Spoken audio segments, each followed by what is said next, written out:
I left America 5 years ago. And when I left America, I was very unhappy. I was burnt out. I was searching for something, and I just knew that whatever it was I was searching for was not where I was. I had everything around me that said I should be happy. And one day I looked around me and I just realized that I actually don't really like any of this. I don't know what is happening here. And so I decided that I was going to pack my bags and travel the world. And so I left. I went traveling and exploring, studying and practicing how to be happy. And along the way, so much stuff came up. Like I never knew about healing and spirituality and transformation. These things were not a part of my vocabulary. They were not a part of my world. But as I started to travel and I realized that I was stuck into survival mode. I didn't really know who I was. I had a lot of really bad habits making me feel so much dis-ease in my body and in my mind. I started to realize how closed my heart was, how busy and unsettled my mind was, and how much that was causing me so much anxiety.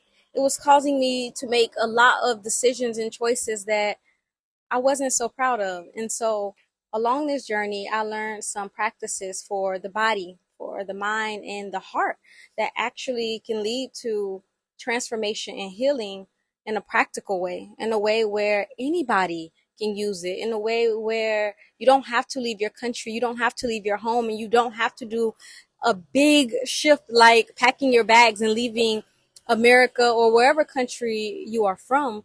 Things that you can actually do from your living room, from your work desk, in your car.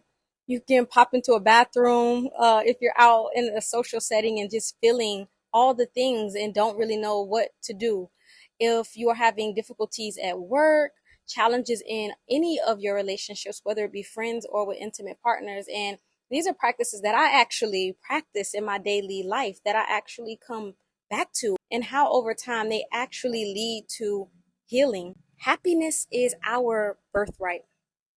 And each and every single one of us should know how to actually access happiness and freedom in any given moment. For a lot of us, we didn't have access to that. We didn't have access to emotional regulation. We didn't have access to learning how to develop healthy relationships. We didn't have access to tools for self regulation, for compassion, for really being able to unblock so much of that stuff that we carry in our hearts, all the anger and frustration and things that have happened to us, things that we have seen that we have never been able to unpack.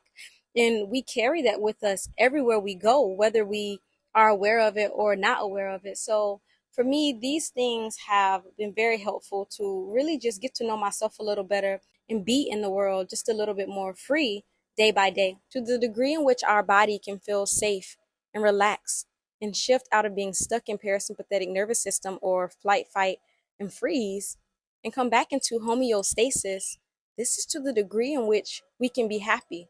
With a body that is stuck in stress, with a body that's stuck in survival mode, it's very difficult, no matter what stuff we have around us, to actually feel at ease. To the degree in which our mind can be equanimous, settled, focused, is to the degree in which we can grow in our happiness. When our mind is full of stress and overthinking and negative thoughts, it's very difficult to access peace. To the degree in which our heart can become more open, we can expand our joy and our happiness, our concern towards others, is to the degree in which we can actually feel free.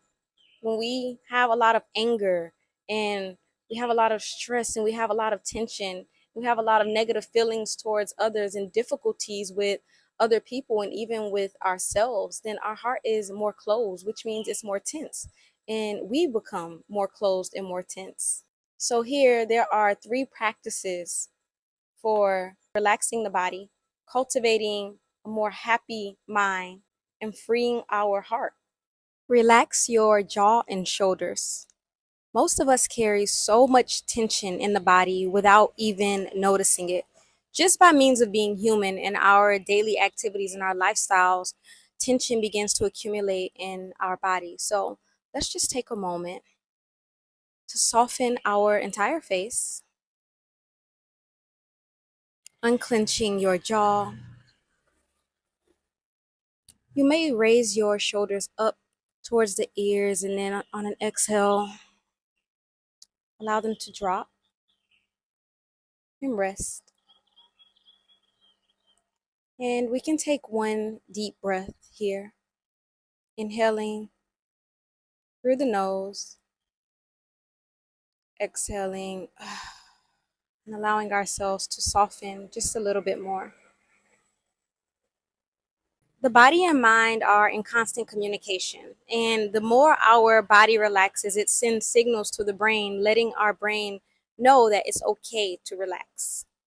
When you soften the body, we interrupt our stress response, and to the degree in which the body feels safe, then the mind doesn't have to be on high alert. You are in a conversation with yourself all day long, whether you realize it or not. And this inner conversation that we have with ourselves is really shaping how we see the world. So let's take a moment to train this inner voice. You might consider something that you would say to a friend if they were going through a hard time, a difficult time, if they needed some advice, if they just needed some extra support. And you can think of maybe something, an experience, a situation that you are going through, and you can share those words with yourself right now. Maybe I am doing my best right now. Maybe I don't have to have it all figured out. I can make mistakes. I can happily make mistakes and be learning. The brain is wired to focus on negativity. This is called negativity bias, and it's actually something that is meant to keep us safe. However, we tend to say a lot of subtle, unkind things to ourselves without even noticing. And the brain isn't so good at sorting through those thoughts that are true and those that are not true. So, whatever you say to yourself, whether consciously or unconsciously, the brain receives that information and perceives it as being truth. So, the more you speak to yourself with kindness, you reshape how the brain responds. You retrain neural pathways in the information that your brain is giving to the rest of your body, and you change how you feel. One deep sigh. You naturally sigh throughout the day, and this is actually the body resetting itself. Take a deep inhalation through the nose.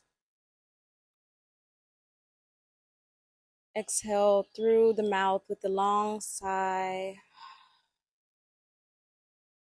Allow your body to relax, the shoulders to relax, the face to relax, the eyes to relax, the chest to fall.